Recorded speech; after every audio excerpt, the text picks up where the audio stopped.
والحمد لله إن الحمد لله نحمده ونستعينه ونستغفره ونعوذ بالله من شرور أنفسنا ومن سيئات أعمالنا من يهده الله فلا مضل له ومن يضلل فلا هادي له وأشهد أن لا إله إلا الله وحده لا شريك له وأشهد أن محمدا عبده ورسوله أما بعد فإن خير الحديث كتاب الله وخير الهدي هدي محمد صلى الله عليه وسلم وشر الأمور محدثاتها وكل محدثة بدعة وكل بدعة ضلالة وكل ضلالة في النار. أعوذ بالله من الشيطان الرجيم. بسم الله الرحمن الرحيم.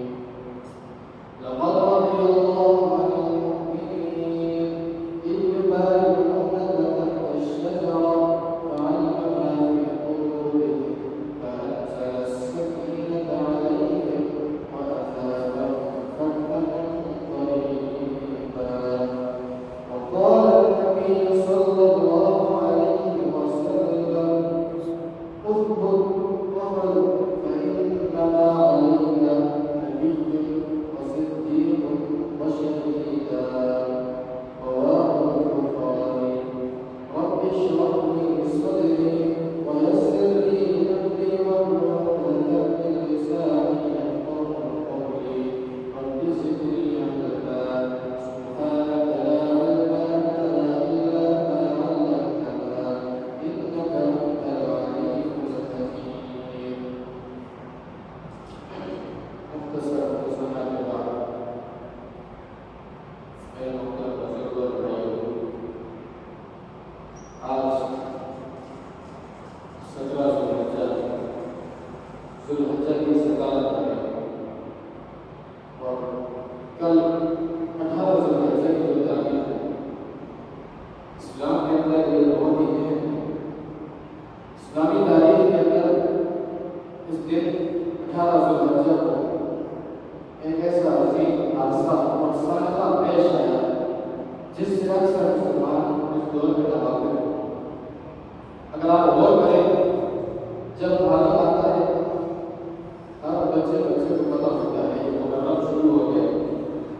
وجہ یہ ہے کہ ایک ایسا طبقہ ہے خاص اس ملک میں جو اس محرم کے دنوں کو بڑا مشہور کر کے پیش کرتا ہے۔ واقعہ محرم 10 محرم جو ہے ایک بڑا اسلامی تاریخ کے اندر بڑا ظلم ہو رہا ہے۔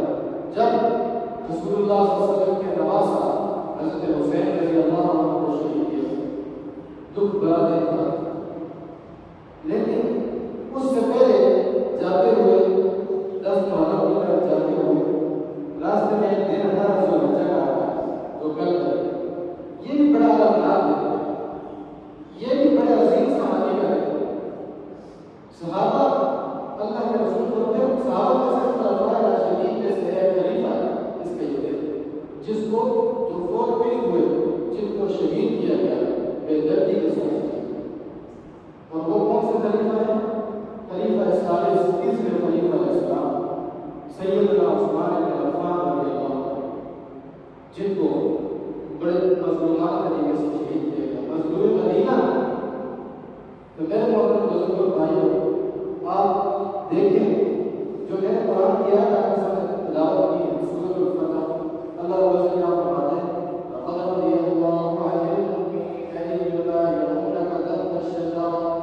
اے نبی صلی اللہ علیہ وسلم، اللہ ان مومنوں سے راضی ہو گیا جو تیرے ہاتھ کے اوپر درخت کے نیچے بیعت کر رہے، جس کو ہم بیعت رضوان کہتے ہیں، یعنی رضامندی کی بیعت۔ سب صحابہ نے اس بات پر رضامندی ظاہر کی کہ جب تک حضرت عثمان کی شہادت کا بدلہ نہ لیں گے اس کو تک واپس نہ جائیں۔ یہ واقعہ کیا ہے؟ حدیبیہ کا مقام جب رسول اللہ صلی اللہ علیہ وسلم اپنے صحابہ کو لے کر عمرے کی غرض سے مکہ کی طرف گئے، حدیبیہ کے مقام پر کفار نے یہ حکم پیش کیا ہے، اپنا آرڈر جاری کیا کہ اس سال مسلمان عمرہ نہیں کر سکتے، واپس چلے جاؤ۔ اور ان میں سے ایک نمائندہ بعد میں آیا، پہلے رسول اللہ صلی اللہ علیہ وسلم نے اپنا نمائندہ بنایا اس کو حضرت عثمان بن عفان رضی اللہ عنہ، کہا جاؤ مکے والوں کے پاس کیا شرائط پیش کرتے ہیں جب بھی بتاؤ سن کے سنو۔ لیکن وہ کیا سیدنا عثمان بن عفان جب وہاں پہنچے جھوٹی خبر مشہور ہوئی، حضرت عثمان کو شہید کر دیا۔ رسول اللہ صلی اللہ علیہ وسلم بڑے منظر خبر جھوٹی تھی، لیکن اللہ کے رسول صلی اللہ علیہ وسلم نے صحابہ کو بچا لیا، فرمایا کہ صحابہ میرے ہاتھ پر بیعت کرو جب تک حضرت عثمان کی شہادت کا برتن رہے گے یہاں سے واپس ہو جائے۔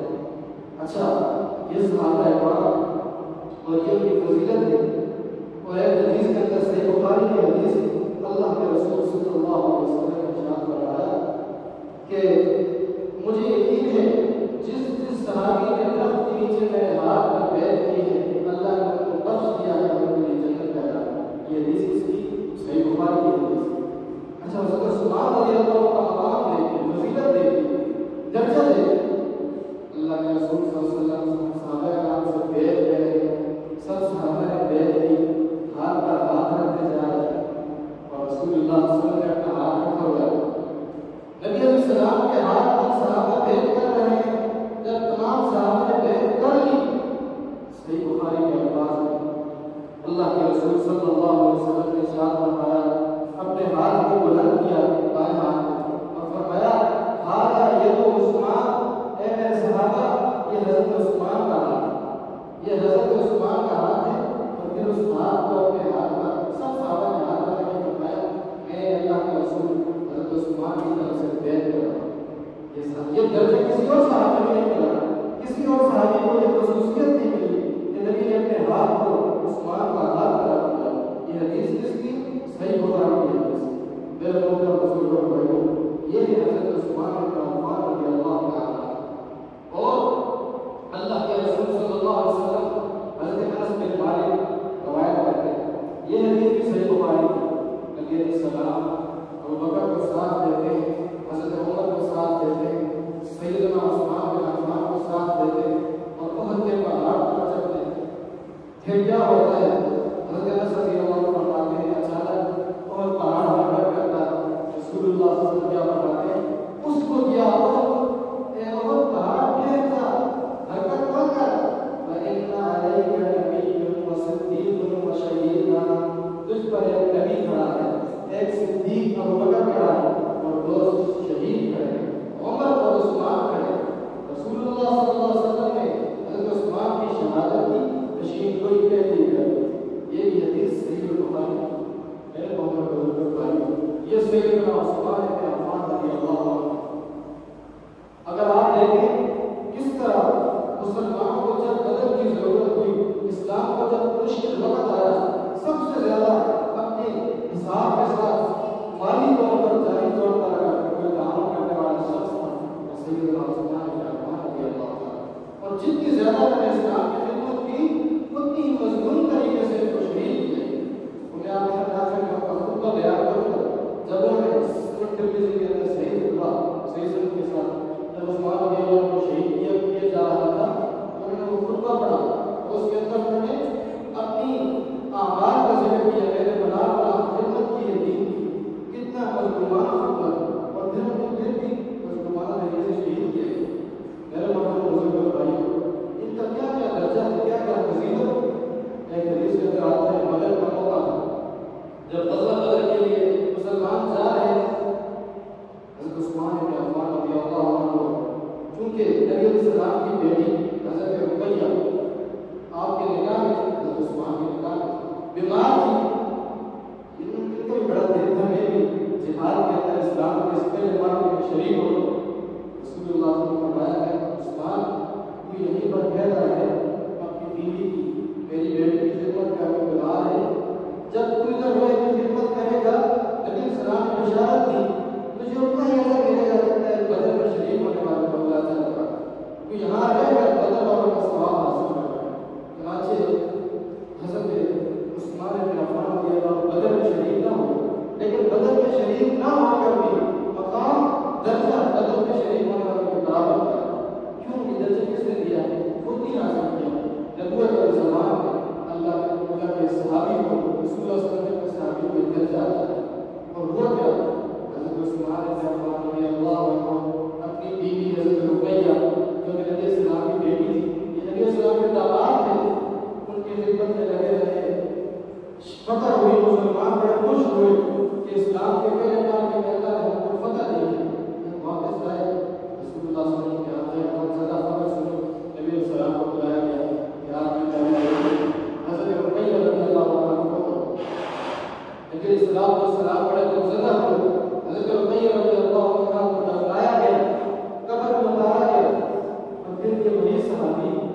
یہ وہی صحابی ہیں حضرت عثمان بن عفان، ایک بیٹی نبی علیہ السلام کی فوت ہوئی، رسول اللہ صلی اللہ علیہ وسلم نے ان کو دفنایا، غمزدہ تھے، اس کے فوراً بعد اللہ کے رسول صلی اللہ علیہ وسلم نے اپنی دوسری بیٹی حضرت کلثوم کو نبی علیہ السلام نے عثمان کے نکاح میں دے دیا۔ اس سے بڑا درجہ کیا ہو سکتا ہے؟ ذوالنورین کا مقام ان کو کیوں ملا؟ اللہ کے نبی دو شہزادیوں کو دی گئی، رسول اللہ صلی اللہ علیہ وسلم نے نکاح میں دی۔ یہ صحابی کا مقام ہے، عثمان بن عفان رضی اللہ تعالیٰ عنہ کا مقام۔ اللہ کے نبی نے دو بیٹوں کو نکاح کیا۔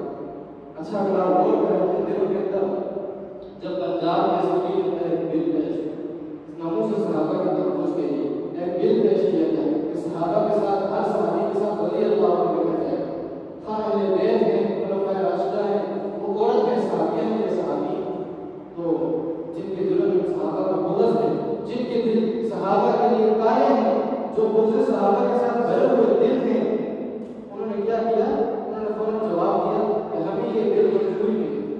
انہوں نے اپنی پریس کانفرنس کی اور اس میں کہا، اس کے اندر ان کے عقائد دیکھیے، غور کیجیے، ملک کے اندر سب سے بڑا فساد کا کوئی گروہ ہے تو یہ صحابہ کرام کا بہت بڑا گروہ جو شیعہ لوگ رافضی ہیں، جن کے دل میں ابوبکر، عمر، عثمان کے خلاف بغض ہے، حضرت عائشہ امہات المؤمنین کے خلاف بغض ہے، اور نبی کی تینوں بیٹیوں کے خلاف بغض ہے۔ انہوں نے کہا کیا ہے؟ انہوں نے کہا کہ ہمارا یہ عقیدہ ہے اعوذ باللہ کہ حضرت فاطمہ کے علاوہ تینوں بیٹیاں رسول اللہ صلی اللہ علیہ وسلم کی بیٹیاں تھیں۔ جو انہوں نے کہا یعنی کس حد تک چلے گئے؟ رقیہ جس کو رسول اللہ صلی اللہ علیہ وسلم نے عثمان کے نکاح میں دیا، حضرت کلثوم نبی علیہ السلام نے عثمان کے نکاح میں دیا، حضرت زینب جو عمر بن عاص رضی اللہ عنہ کی بیوی تھی، یہ تینوں بیٹیوں نے کہا ہم نبی کی صرف ایک بیٹی مانتے ہیں حضرت فاطمہ اعوذ باللہ من ذالک۔ جو تینوں بیٹیاں ہیں وہ کہاں؟ کیا وہ اللہ کے رسول کی بیٹیاں نہیں ہیں؟ لیکن وجہ کیا ہے؟ وجہ یہ ہے کہ وہ بیٹیاں جو ہیں وہ حضرت علی کی بیوی نہیں، وہ بیٹیاں حضرت عثمان کی دو بیویاں ہیں، ایک دوسرے صحابی کی بیوی بنی، لہذا اس بغض کی وجہ سے صرف اور صرف ایک زردشتی کی وجہ سے انہوں نے کہا کہ ہم نبی اسلام نے صرف ایک بیٹی مانتے، دوسروں کو کیا بتایا؟ انہوں نے کہا ہم یہ دل اس لیے مانتے کہ ہمارا عقیدہ ہے کہ حضرت ابوبکر، عمر اور عثمان تینوں خلافت راستہ اور خلافت کرنی، ہمیں کو برت نہیں ملی تو اعوذ باللہ من ذالک۔ تو میرے محترم بزرگوں بھائیوں، پھر ہمارا یہ عقیدہ ہے اہل سنت کا اور حدیث کا یہ عقیدہ ہے انشاءاللہ ہر وہ مسلمان جو صحابہ سے محبت رکھتا ہے، ابوبکر، عمر، عثمان، علی سے محبت رکھتا ہے، اس کا یہ عقیدہ ہے کہ اگر اسلام کے اندر سے ابوبکر، عمر، عثمان کی کچھ شخصیتوں کو نکال دیا جائے تو اسلام ختم ہو جاتا ہے، اسلام کا نام نشانی مٹ سکتا ہے۔ اگر نبی علیہ السلام کی بیٹیوں سے تینوں بیٹیاں حضرت رقیہ، حضرت زینب، حضرت کلثوم کو نکال دیا جائے تو پھر اسلام کا نام ختم ہو جاتا ہے۔ ہم مانتے ہیں کہ حضرت علی رضی اللہ عنہ کی چوتھے پر رکھ خلیفہ ہے، ہم مانتے ہیں کہ حضرت فاطمہ رضی اللہ عنہ بھی نبی علیہ السلام کی بڑی پیاری صاحبزادی ہیں، جنتی خاتون کی سردار ہیں، اور اسی طرح حضرت فاطمہ رضی اللہ تعالی عنہ آپ علیہ السلام کی بڑی افضل بیٹی ہے، نبی اسلام کو بڑا مقام دیا ہے، لیکن ساتھ ساتھ اگر دوسری بیٹوں کا انکار کیا جائے، دوسرے خلفائے راشدین کا انکار کیا جائے تو پھر میرے محترم بزرگوں بھائیوں، جو لوگ اس دین کا انکار کریں ان کے کفر کے اندر کوئی شک باقی نہیں رہتا۔ اس لیے میرے محترم بزرگوں بھائیوں، آپ دیکھیے نمائندہ آنے والے دنوں کے اندر محرم کے اندر حضرت حسین رضی اللہ عنہ کی شہادت کو بڑے زور شور سے بیان کیا جائے، جو کہ واقعہ مسلمان شہادت حضرت حسین رضی اللہ عنہ سے محبت ایمان کا حصہ ہے، ہم بھی مانتے ہیں۔ ان کی شان میں گستاخی واجب ہے جو جنت بناتی ہے، ان کی شان میں گستاخی اللہ کی ناراضگی کا، رسول اللہ صلی اللہ علیہ وسلم کی ناراضگی کا سبب ہے۔